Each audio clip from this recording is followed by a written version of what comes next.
De um lado, o presidente dos Estados Unidos mandando porta-aviões, destroyers, F-35, drone e o escambau para o Caribe. Do outro, Nicolás Maduro na Venezuela respondendo com milícia popular, indígena com arco e flecha e, para completar, ele mesmo cantando Imagine, do John Lennon, pedindo paz para Trump.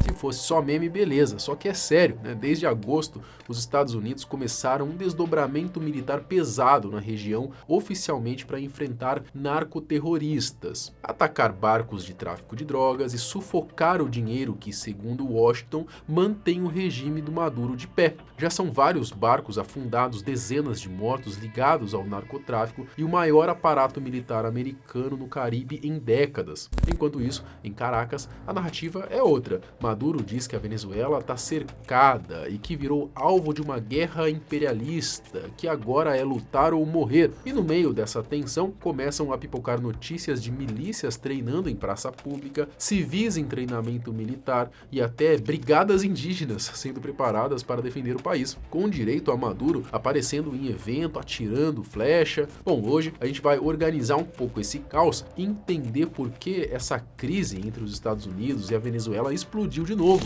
O que está acontecendo agora de verdade e qual é o medo do Maduro? Né? Quais são as chances reais de uma invasão americana e o que poderia acontecer com a Venezuela e com o próprio Maduro se isso sair do controle? Eu sou o Marcelo Milo, segura aí que depois da vinheta eu te conto.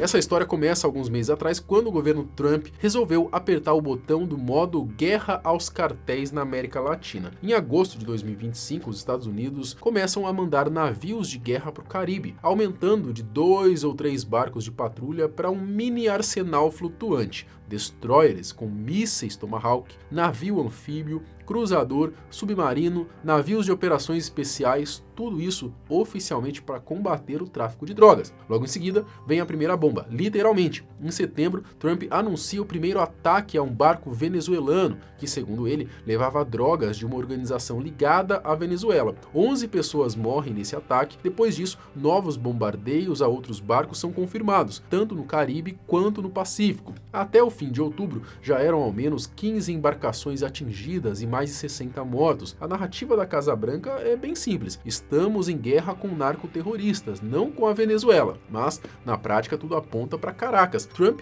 vive chamando Maduro de um dos maiores narcotraficantes do mundo e oferece recompensa de 50 milhões de dólares pela cabeça dele. E aí, em paralelo aos ataques, o governo americano prepara mais um passo, designar o chamado Cartel de Los Soles, que eles dizem ser comandado por gente do alto escalão venezuelano, como organização terrorista internacional. Do ponto de vista militar, o clima esquenta de vez quando o porta-aviões mais avançado dos Estados Unidos, o USS Gerald R. Ford, chega ao Caribe formando um grupo de ataque com outros navios e somando cerca de 15 mil militares americanos na região. Para você ter uma noção, analistas dizem que é a maior presença bélica dos Estados Unidos ali em uns 30, 35 anos. E como que o Maduro reage a isso tudo? Do jeito madurão de ser, discurso forte, muita encenação e ao mesmo tempo medidas bem concretas. O governo venezuelano anuncia o envio de navios e 15 mil militares para suas águas e fronteiras, supostamente também para combater o tráfico, mas claramente como resposta ao cerco americano. Além disso, ele passa a destacar a tal milícia bolivariana. Maduro vive repetindo que existem até 8 milhões de civis treinados ou prontos para defender o país em caso de invasão, número que muita gente duvida, mas que ajuda a construir a imagem de nação em armas. Nos últimos dias, a imprensa mostrou aí exercícios em Caracas com civis e membros da milícia, treinando como se fossem para uma guerra de defesa do território. Aí entra o lado mais simbólico e também mais bizarro dessa história. Em outubro, no dia da resistência indígena, Maduro aparece num evento literalmente com um arco na mão, disparando flecha ali diante das câmeras. Pouco depois ele ordena a expansão de brigadas indígenas dentro das forças bolivarianas, dizendo que esses grupos vão aí ajudar a defender a Venezuela de uma possível agressão dos Estados Unidos. É a mistura do século XXI com o século XVI, de um lado porta-aviões nuclear, de outro flecha. Se fosse um filme, o produtor ia dizer que exagerou, mas ele não fica só na imagem de guerreiro amazônico, tem também o Maduro Paz e Amor. Num comício recente, ele decidiu cantar um trecho de Imagine, do John Lennon, em apelo aí, um apelo direto à paz, pedindo para que os Estados Unidos não levem a situação para o caminho da guerra. Imagine us people. Mira, son jodedores, vale. O vídeo rodou o mundo aí, o presidente venezuelano desafinado, mas emocionado, pedindo para imaginar um mundo sem guerras, enquanto de fundo, ao fundo, a tensão com porta-aviões americanos só aumentava. É quase que um personagem duplo, Maduro de boina, com flecha na mão, prometendo resistir até o fim, e Maduro cantor de John Lennon, pedindo que não atirem. Do lado americano, a coisa também tem um pouquinho dessa cara de pau, que ao mesmo tempo ali em que Trump mantém ataques a barcos e fala em possíveis ataques em terra, ele começa a sinalizar que pode conversar com Maduro. Nos últimos dias, o presidente dos Estados Unidos disse publicamente que talvez tenha conversas com o líder venezuelano e que eles gostariam de falar e não descartou reuniões diretas. Só que não é um convite amistoso, tá? Eles deixam bem claro que não tirou a opção militar da mesa. Há reportagens mostrando que o governo americano discute nos bastidores cenários de ataques pontuais em território venezuelano. Instalações militares ligadas a tráfico, pistas de pouso, portos usados por redes criminosas, nada de invasão total, estilo Iraque, pelo menos não com o que existe ali hoje, mas algo mais híbrido,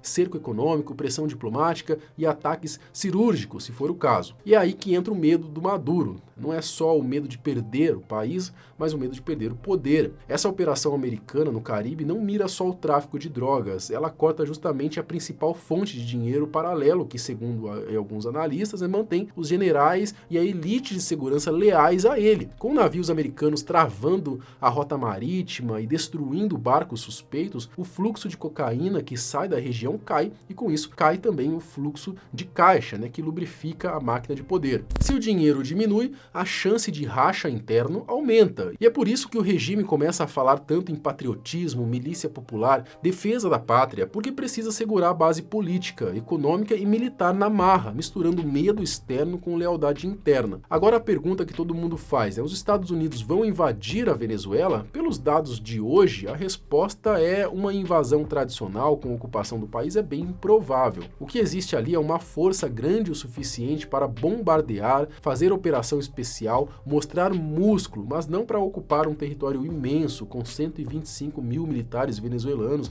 e milhões de civis hostis. Mesmo enfraquecido, o exército da Venezuela ainda existe e uma guerra terrestre longa seria um pesadelo político para os Estados Unidos. O que parece mais realista é continuar os ataques a barcos e talvez atingir alvos em terra ligados a cartéis, usar a designação de organização terrorista para poder justificar operações mais agressivas, manter o porta-aviões na porta da Venezuela como recado, ou negocia, ou a pressão sobe. Para a Venezuela, qualquer escalada disso é desastre. Já tem crise econômica pesada, inflação, migração em massa, sanções. Se virar teatro de guerra, mesmo que limitada, a situação humanitária desanda de vez. País vizinho como Brasil e Colômbia teriam que lidar com mais refugiados, mais tensão na fronteira e ainda o risco de virar palco indireto de disputa. E o próprio Maduro, num cenário de ataque americano, ele pode tentar se vender como herói da resistência, o cara que enfrentou o império, mas se o custo interno ficar alto demais e parte dos militares resolver pular do barco, ele também pode acabar como vários outros líderes, ou derrubado num arranjo interno, ou empurrado para algum exílio, negociado ou isolado num país esfacelado. Então, se a gente amarra a linha do tempo, o quadro de hoje é esse. Os Estados Unidos montaram uma mega operação militar no Caribe, dizendo que estão em guerra contra cartéis, mas na prática mirando o coração financeiro e político do regime Maduro. Barcos estão sendo atacados, um porta-aviões nuclear ronda a região e tem conversas sérias sobre possíveis ataques em terra. Do outro lado, a Venezuela reage como pode, manda navio, mobiliza a tropa, entope o país de propaganda patriótica, treina a milícia, ativa a brigada indígena e bota o presidente para atirar flecha em evento público e cantar Imagine no microfone. Um misto de medo real, teatro político e tentativa de manter o controle interno. No meio disso tudo, Trump diz que pode conversar com Maduro, mas não descarta o uso de tropas nem novos ataques. Ou seja, o mundo está vendo vendo ao vivo um jogo de xadrez em que cada movimento pode ser pressão diplomática ou começo de uma nova guerra. E aí eu jogo para você, né? Você acha que esse medo do Maduro é exagero, é estratégia ou é bem justificado? Na sua cabeça, o que é mais provável? Acordo na mesa, guerra fria prolongada ou um conflito direto, ainda que limitado? E principalmente, quem paga essa conta se a situação estourar? O Maduro, o Trump ou o povo venezuelano que já está no limite há anos? Comenta aqui embaixo, eu quero saber o que você acha, né, que vai acontecer com a Venezuela e com o Maduro nos próximos meses. Deixa aqui embaixo também a sua sugestão de vídeo. Até o próximo. Tchau.